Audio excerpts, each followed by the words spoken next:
ನಮ್ಮ ಕರ್ನಾಟಕ ಶಿಕ್ಷಣ ಇಲಾಖೆಯಿಂದ 2019-20 ಸಾಲಿನ ಹೊಸ RTE ಅಧಿಸೂಚನೆಯನ್ನು ಹೊರಡಿಸಲಾಗಿದೆ.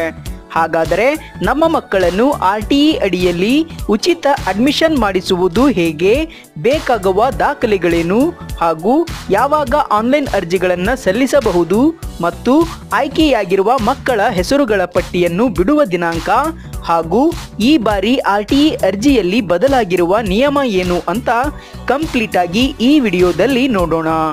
ಕರ್ನಾಟಕ ಸರ್ಕಾರದ ಉಚಿತ ಮತ್ತು ಕಡ್ಡಾಯ ಶಿಕ್ಷಣ ಹಕ್ಕು ಕಾಯ್ದೆ ಅಡಿಯಲ್ಲಿ ಬಡವರ ಮಕ್ಕಳನ್ನು ಹತ್ತಿರದ ಪ್ರತಿಷ್ಠಿತ ಖಾಸಗಿ ಶಾಲೆಗಳಲ್ಲಿ ಉಚಿತವಾಗಿ 8ನೇ ತರಗತಿಯವರೆಗೂ ಓದಿಸಲು ಆನ್ಲೈನ್ ಅರ್ಜಿಗಳನ್ನು ಕರೆಯಲು ಈಗಾಗಲೇ ಶಿಕ್ಷಣ ಇಲಾಖೆಯಿಂದ ಅಧಿಸೂಚನೆಯನ್ನು ಹೊರಡಿಸಲಾಗಿದೆ.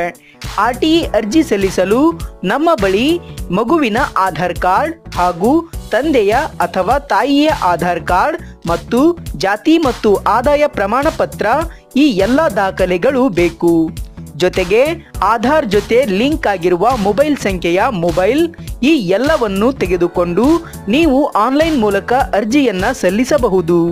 RTE ಆನ್ಲೈನ್ ಅರ್ಜಿಗಳು ಆರಂಭವಾಗುವ ದಿನಾಂಕ ಇದೇ ಮಾರ್ಚ್ 20ರಿಂದ ಅಂದರೆ 20 ಮಾರ್ಚ್ 2019ರಿಂದ ಏಪ್ರಿಲ್ 15ನೇ ತಾರೀಕಿನವರೆಗೆ ಆನ್ಲೈನ್ ಅರ್ಜಿಗಳನ್ನು ಸಲ್ಲಿಸಲು ಕೊನೆಯ ದಿನಾಂಕವಾಗಿದೆ.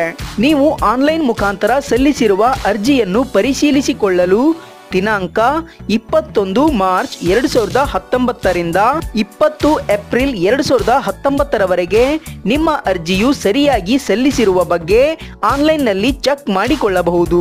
ಲಾಟರಿ ಪ್ರಕ್ರಿಯೆಗೆ ಅರ್ಹ ಅಭ್ಯರ್ಥಿಗಳ ಅಂತಿಮ ಪಟ್ಟಿ ಪ್ರಕಟಣೆಯ ದಿನಾಂಕ 25ನೇ ತಾರೀಕು ಏಪ್ರಿಲ್ 2019 ಹಾಗೂ ಮೊದಲನೇ ಸುತ್ತಿನಲ್ಲಿ ಸೀಟುಗಳ ಹಂಚಿಕೆಯಾಗುವ ದಿನಾಂಕ 1ನೇ ತಾರೀಕು ಮೇ 2019. ಈ ಸುತ್ತಿನಲ್ಲಿ ಆಯ್ಕೆಯಾಗಿರುವವರು ಶಾಲೆಗಳಲ್ಲಿ ಅಡ್ಮಿಷನ್ ಮಾಡಿಸುವ ದಿನಾಂಕ 2ನೇ ತಾರೀಕು ಮೇ 2019ರಿಂದ 8ನೇ ತಾರೀಕು ಮೇವರೆಗೆ ಅವಕಾಶವಿರುತ್ತದೆ.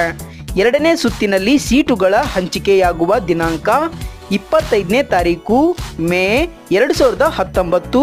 ಇಲ್ಲಿ ಆಯ್ಕೆಯಾಗಿರುವ ಮಕ್ಕಳು ಶಾಲೆಗಳಲ್ಲಿ ಅಡ್ಮಿಷನ್ ಮಾಡುವ ದಿನಾಂಕ 25 ಮೇ 2019ರಿಂದ 30ನೇ ತಾರೀಕು ಮೇ 2019ರವರೆಗೆ ಮಾತ್ರ ಅವಕಾಶ ಇರುತ್ತದೆ.